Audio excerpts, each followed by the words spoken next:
Assalamualaikum warahmatullahi wabarakatuh. Di sini saya akan memperkenalkan nama saya Vika Melani dengan NIM 17114988839. Di sini saya akan menerangkan kalkulus 2 tentang integral.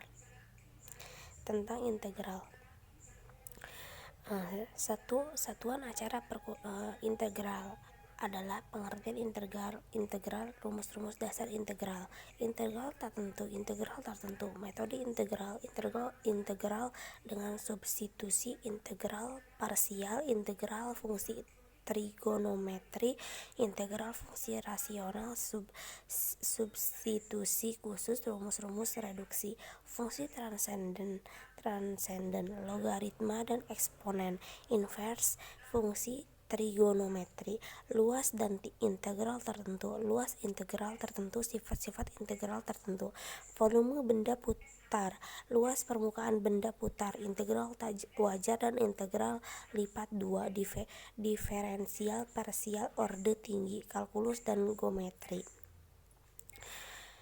Nah, persentase nilai absen sama dengan 2%, tugas sama dengan 20%, kuis sama dengan 20%, UTS sama dengan 20%, UAS sama dengan 20%. Pengertian integral adalah lawan diferensiasi. Penulisan simbol integral fx dx sama dengan fx plus c. Rumus-rumus dasar integral axn dx sama dengan axn plus tambah 1 per n tambah 1 tambah c n min 1.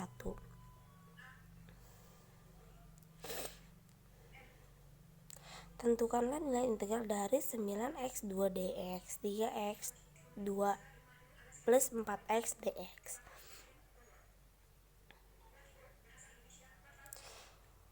Integral tertentu biasa digunakan untuk menghitung luas daerah yang dibatasi kurva y sama dengan fx dan sumbu x dengan batas tertentu. Fx dx sama dengan fx ba sama dengan fb fa. Sifat-sifat integral tertentu xf fx dx sama dengan xfx dx. Fx tambah gx dx sama dengan fx dx tambah gx dx.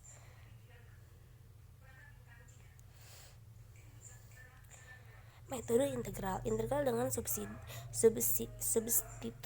Contoh, 2x min 3dx diusahakan menjadi bentuk substitusi u sama dengan 2x min 3. Cari turunan dari u sama dengan du per dx sama dengan 2.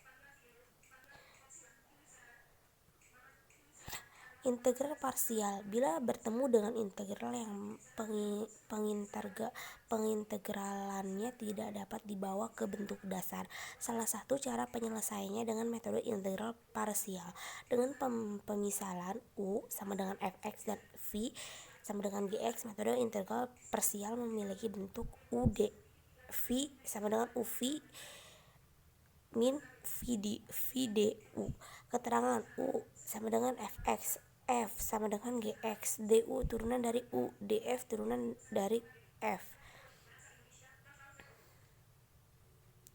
Volume benda putar yang sederhana dapat kita ambil contoh adalah tabung dengan besar volume adalah hasil kali luas alas atau luas lingkaran dan tinggi tabung. Volume dari benda putar secara umum dapat dihitung dari hasil kali antara luas alas dan tinggi. Bila luas alas kita nyatakan dengan AX dan tinggi benda putar adalah panjang selang AB, maka volume benda putar dapat dihitung menggunakan integral tentu sebagai berikut. V sama dengan BA AX dx.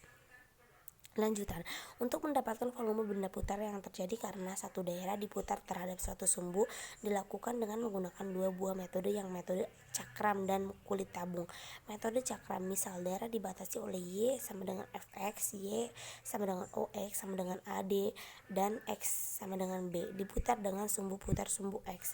Volume benda pejal atau padat yang terjadi dapat dihitung dengan memandang bahwa volume benda tersebut merupakan jumlah tak terhingga cakram yang berpusat di titik-titik pada selang AB. Misal, pusat cakram XO dan jari-jari R sama dengan FXO, maka luas cakram dinyatakan AXO sama dengan F2XO. Oleh karena itu, volume benda putar V sama dengan BA, Fx 2dx, Fx sama dengan Y. Dapat juga ditulis V BA Y 2dx. Sedangkan bila grafik fungsi dinyatakan dengan X sama dengan WY sama dengan X, O, Y sama dengan C dan Y sama dengan diputar mengelilingi sumbu Y, maka volume benda putar V DC WY 2DY. WY X sama dengan X. Dapat juga ditulis V sama dengan DC X 2DY. Volume benda putar antara dua kurva. Jika suatu daerah dibatasi oleh kurva Y sama dengan Fx, Y sama dengan Gx, X sama dengan A dan X sama dengan B diputar sekeliling sumbu X sejauh 360 derajat, maka isi benda putar yang terjadi adalah V sama dengan BA Fx 2Gx 2dx, di mana Fx Gx. Contoh soal: tentukan isi benda putar yang terjadi jika suatu daerah tersebut dibatasi oleh kurva Y sama dengan X2 min 1, sumbu Y sama dengan O dan Y sama dengan 2. Integral tak wajar. Bentuk integral disebut BA Fx dx. Integral tak wajar jika paling sedikit satu batas integrasinya tak berhingga, atau integrasi Fx mempunyai titik tak kontinu pada AB, paling sedikit atau batas integrasi tak hingga. Bila limit pada ruas kanan ada dan bernilai hingga, maka integralnya disebut konvergen ke nilai limit tersebut. Sedang bila limit tidak ada atau nilainya menunjukkan tak hingga, maka disebut divergen. Sekian, terima kasih. Wassalamualaikum warahmatullahi wabarakatuh.